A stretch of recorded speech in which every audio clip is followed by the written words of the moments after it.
Precalculus, lesson 11.7, modeling real-world data with exponential and logarithmic functions. I'm not going to put that full title up, but we're in 11.7, and we've done lessons like this in other chapters. One of the main parts of it is rather than being given an equation and analyze stuff using the equation, instead you'll be given data points.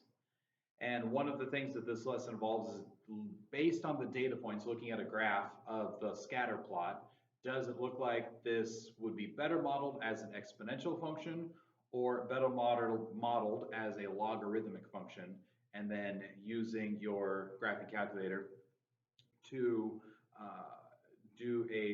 get a nonlinear regression of what equation best fits the data using or based on what type of equation you are expecting it to be, or based on what type of equation you think it to be. But one thing that comes up first in this is this idea of doubling time. If we start with the equation for exponential growth in terms of E, we have final quantity, initial quantity, E, the number E to the power of KT, where K is the rate of growth. If it's growth, positive K value. If it's decay, negative K value. And then T, number of time intervals that is using the same unit that your K is based on. If we said, well, what if we started with a certain initial amount and we want to know, well, how much time would it take to double the amount that we have? So if n sub 0 is the initial amount, doubling that, on the left-hand side, we get our final amount is 2n sub 0. You have 2n sub 0 equals n sub 0 e to the kt. N sub 0's cancel each other out, and you're left with 2 equals e to the kt. Okay? And going into this goal is, as I say, that how much time would it take to, in this case, double based on whatever the rate of growth is. So t is what we want to solve for. So we want to solve for t, so we're going to take the natural log of both sides. So we have natural log of 2 equals natural log of e to the kt. Now we have a log exponents, so we can use the power rule. Natural log of 2 equals kt, natural log of e.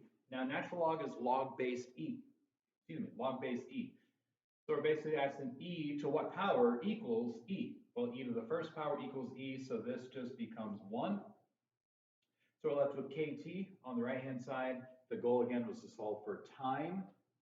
So I divide both sides by k. If I write my t value first, I get t equals natural log of 2 over k.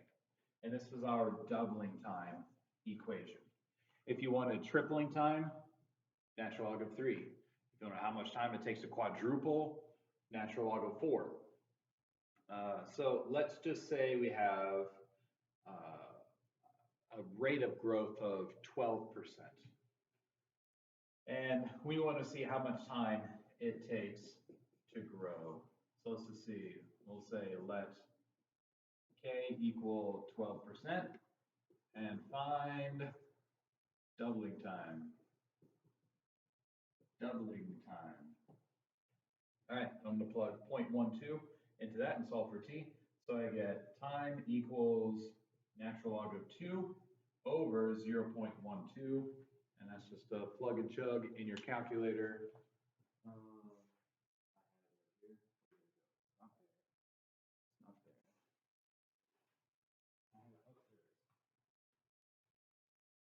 All right, so natural log of 2 divided by 0.12. If this is 12% per year, then it would take 5.8 years if this is 12% annual continuous growth. So 5.8 years is how long it would take to double the amount that you have. Just for the fun of it, let's see what the tripling time would be. Tripling time divided by 0.12. So if I do natural log of 3 divided by 0.12, it's going to take 9.2, 9.2 years. And quadrupling time divided by 0.12, quadrupling time would be 11.6, 5.8, which does end up fitting that. That was doubling time, 5.8, double that, get 11.6, that's our quadrupling time. All right, so that's that idea. And finally, looking at the comparison of exponential versus logarithmic graphs for identifying what kind of function you're looking for with your scatter plots. So exponential, keep in mind they have horizontal asymptotes.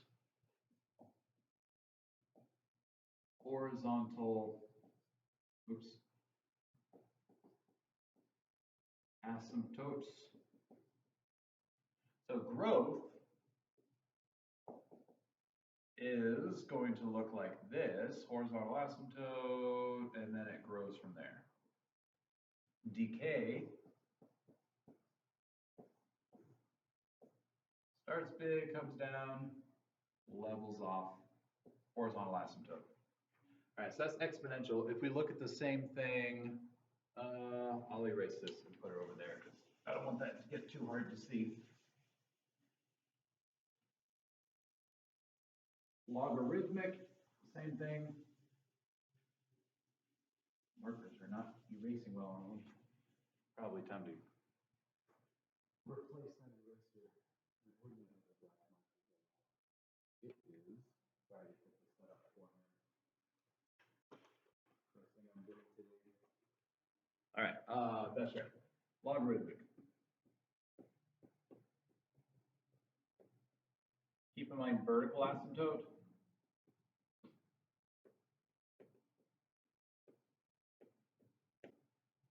So the growth is going to look like this. Vertical asymptote crosses and the growth levels off. So starts steep becomes gradual. Exponential starts gradual becomes steep, comparing the two growths. And then decay, well, exponential started steep, became gradual. So with logarithmic decay, we're going to start gradual and then become steep. That kind of a shape. So just like you've had with other lessons, you'll be given a set of data and you'll use your graphing calculator, your TI-83 or equivalent, and go into the stat section, and the stat edit is where you have your L1, L2 list to input your data points. And then in order to, input those data points, then I usually check my Y equals. Oop, I'm in a different mode here. Function mode, okay? Y equals, make sure that's cleared out, and then you can go zoom stat to see what shape you're dealing with. In this case, I have a cubic polynomial still in here from something previous. But you can look at the stat plot and then look and see, let's see, does this look like it's growth. Okay, do I think it's exponential growth or logarithmic growth? Oh, it's starting gradual, going steep. Okay, I think it's exponential growth. Then you go back to your stat, go to the calc column, and then scroll down. On mine, it's options 9 and 10. There's LNREG for natural logarithm regression, and then XREG for exponential regression. So if you think it's exponential, go with the EXPREG. Logarithmic, go with the LNREG, and then have your calculator calculate, and it'll give you the coefficients for the constant coefficients for the equation to be able to get what the equation is, and then you can go from there for modeling the situation and then possibly predicting another future value. One other thing that comes up in this lesson, I'm not going to have you do anything with it, but it's the idea of linearizing data. What you can do is if you have an exponential equation, so if you have some equation like y equals a times b, I'll go b, no, e. A times e to the, what do I have there? Bx. Okay. Y is a variable, x is a variable, e is the number, a and b are coefficients. Well, we can take the natural log of both sides. At that point, we have natural log of y equals natural log of ae to the bx. Well, using this multiplication rule of logarithms, we can split that to be natural log of a plus natural log of e to the bx. Power rule brings the bx over. Natural log of e is 1, so you're just left with plus bx here. At this point, natural log of y is a number. Natural log of y is not a number because y is our variable. But you have, what am I trying to say there? Yeah, natural log of y equals natural log of a, that's a number, plus bx. What we have here is we have something that works as a linear equation.